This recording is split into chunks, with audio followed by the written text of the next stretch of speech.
ازيكم يا بنات؟ عاملين ايه؟ يا رب دايما تكونوا بخير. النهارده هنعمل اللوك ده خليجي. واي نعم، انا عينيا مبطنه وما ينفعش معاها اللوك الخليجي، بس تمام يعني مفيش حاجه بتغلب علينا. وطلع شكله في الاخر حلو. اخدت اول حاجه، سرحت حواجبي طبعا بالواكس بتاع شمس. وبعد كده جيت نضفت حواجبي دوت فونديشن بتاع تشاو، بس انا بصراحه ما بستخدموش خالص لان انا بشرتي جافه ومختلطة. يعني انا اصلا بشرتي مختلطة، وبتيجي في الشتاء بتقلب جافة خالص خالص خالص شبه الجبس. فحطيته كده كبيز بس على عينيا كده، ونضفت بيه حواجبي. وخدت البلد بتاعت مايت سيريما دي، واخدت منها الدرجة اللي هي على بني كده شوية.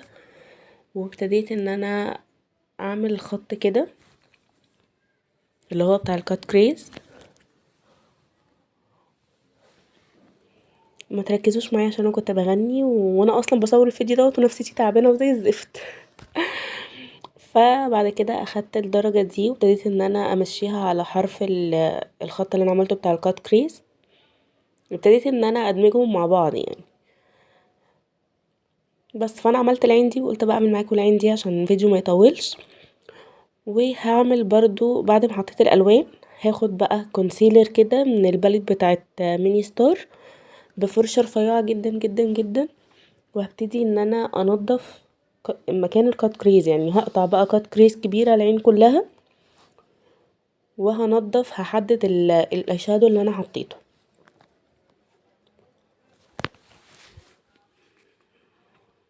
بس بعد كده ثبته بقى باللوز باودر.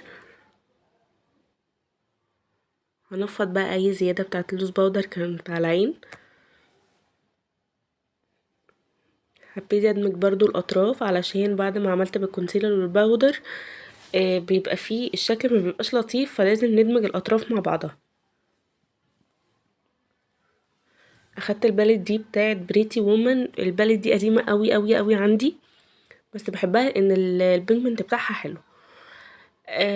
طبعا كنت نسيت الخطوه دي اقولها لكم. اخدت الجل بتاع الحواجب لونه بني كده، وابتديت ان انا اعمل بيه خط ايلاينر. بقيت ارسم بيه ايلاينر يعني عشان عايزه اللون يبقى قوي معايا. وبعد كده همشي عليه باي لون في اي باليت اي شادو لون بني، وهثبته بيه. لازم لما نعمل حاجه كريمي نثبتها بالبودر على طول، علشان هتسيح معانا بعدين وهتخطط وهتقطع وهتبقى منظرها مش لطيف خالص. فزي ما قلت لكم هاخد اللون البني ده بتاع اللي في الباليت بتاعت مايت سينما، اسفه بتاعت بريتي وومن. وهبتدي ان انا امشي على خط الايلاينر اللي عملته بالكريمي. هاخد بقى الباليت بتاعت مايت سينما دي، وهاخد منها الدرجه اللي هي الشيمر الابيض، وهحطها في الكات كريس عشان تديني اضاءه.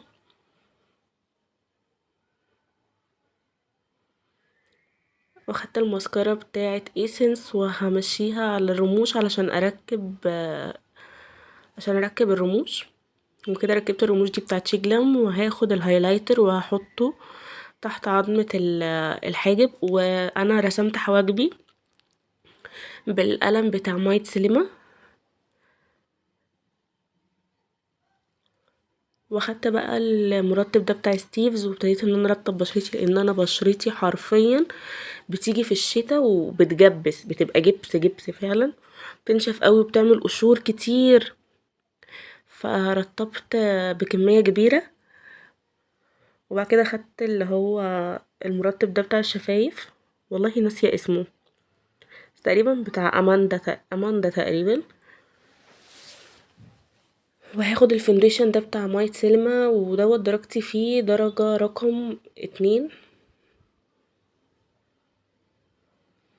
طبعا بغني، ما تركزوش معايا.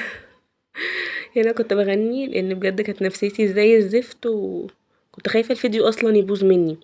وكل شوية لو لاحظتوا ان انا هتلاقوني بنقل في مكان شكل مش عارفة اجيب اضاءة حلوة. انا مش عارفة اجيب اضاءة حلوة وطبعا انا قاعدة هنا قدام يعني الشباك.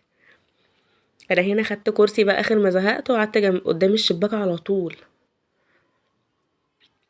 وخدت بقى الباليت بتاع ميني ستار، وهبتدي ان انا اعمل كونتور للاماكن اللي انا عايزه اعمل فيها كونتور. بس انا مش عارفة الاضاءة بجد مالها، وهو كده كمان مظلوم يعني. انا كل دوت اضاءة شمس واضاءة بصور الصبح. بس تعبت بجد، انا اتنقلت تقريبا في الشقة كلها عشان اعرف الاقي مكان يظبط فيه الالوان والاضاءة تبقى حلوة. اخدت برضو من نفس البالت درجة كده على بلاشر كريمي، وحطيتها كده فوق عظمة الخد، يعني تحت العين على طول، العظمة دي بتاعة الخد.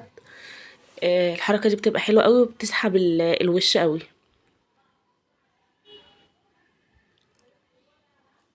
هعمل لهم بلاندنج بقى.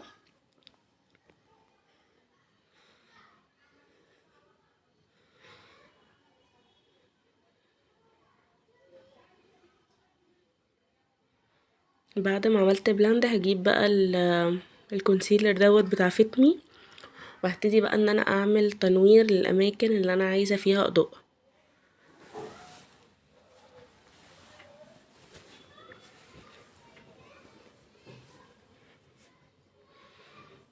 هحط تحت العين وهحط عند النوز، وهعمل عند الجبهة كده برضو. بجد انا بصور الفيديو دوت وانا يعني مش عايزه اقول لكم، كنت مخنوقه جدا، وكنت خايفه كمان من كتر خنقتي ان الميك اب يبقى وحش. بس الحمد لله رضيت عنه نوعا ما يعني. بعد كده ثبتت بقى باللوز باودر بتاعت ان عشان دي درجتها فاتحه، ولازم لما تيجي تثبتي الباودر تحت العين بالذات تبقى باودر فاتحه. واعملي الحركه انك ترفعي عينيكي لفوق وانتي بتثبتي عشان الخطوط. وبعد كده خدت بقى بتاعت ماك دي. طبعا دي مش اوريجينال بس بحبها جدا لانها ناعمة ونفس درجة بشرتي بالظبط، وعندي من زمان اصلا بقيت اثبت بيها بقية الوش، وخلت بقى البشرة ناعمة قوي كده وشكلها حلو قوي. هاخد بقى احط بيكنج كده تحت العين علشان لما اعمل الخطوة بتاعت الشادو بتاعت تحت العين ما فيش حاجة تقع على البشرة. هاخد طبعا نفس الالوان اللي حطيتها من فوق هحطها من تحت، يعني اللي انا رسمت بيه الايلاينر، الدرجة اللي رسمت بيها الايلاينر هعملها من تحت وهعمل بسحبة. همشي بسحبة بحيث ان انا افتح سنة صغيرة من ورا عشان عيني تبقى واسعة. لوك خليجي بقى. مش فاهمة هو ملهوش اي صفة بالخليجي، بس يعني مشوها خليجي شوية. هو حلو قوي بصراحة وسهل على فكرة كمان قوي، وتقدري تعمليه في خطوبتك، تقدري تعمليه في فرحك. وبعد كده خدت الكونسيلر وابتديت ان انا احطه جوه العين علشان يوسع لي العين اكتر، وطلعت بيه على بره ونضفت بيه الخط بتاع الايلاينر عشان تبقى المكان كده نضيف وشكله حلو. وخدت برضو هو ده القلم بتاع ماي سينما اللي عملت بيه حواجبي، لونه بني. اخدته حطيته في مدمع العين كايلاينر يعني. وهحط ماسكارا برضو من تحت، دي خطوة اساسية. وحطيت في مدمع العين نفس الدرجة اللي هي الشمر الابيض اللي انا حطيتها من فوق. وكده العين خلصت ونفضت البيكنج اللي تحت العين. وهاخد الدرجة دي، طبعا البلد دي انا يعني ما كانتش مكسورة، البلد وقعت مني اتكسرت. انا بجد زعلانة قوي عليها، زعلانة جدا. اخدت بقى اللون اللي هو البرونزر دوت وابتديت امشي على الكونتور الكريمي. البلد دي بجد انا بحبها قوي، وزعلانة قوي ان هي اتكسرت. ما هو انا تقريبا نحس لان ما فيش حاجة بتكمل معايا حلوة، بس ماشي الحمد لله. هاخد بقى الهايلايتر بتاع مايت سينما واحطه بقى كده في الاماكن بتاعه التنوير. كتري بقى هايلايتر بقى، كتري على قد ما تبقي زعلانه او فرحانه، كتري هايلايتر عادي. اخدت القلم ده بتاع ان وهعمل بيه كده تحديد للشفايف. وهحط ليب جلوس بس بتاع ندى سالم، ومش هحط روج، يعني روج انا حسيت ان انا طالما لوك خليجي وكده ان انا اخلي الروج هادي قوي على قد ما اقدر. فحطيت الليب جلوس بتاع ندى سالم. انا كده رحت اوضه تانية، انا كنت في اوضه ونقلت في اوضه تانية عشان الاضاءه. بجد النهارده الاضاءه كانت بتبكسل بطريقه غبيه. انا الفيديو دوت عشان اعمله، عشان اعمل الميك اب دوت، انا قعدت فعلا حرفيا 3 ساعات، والله العظيم 3 ساعات.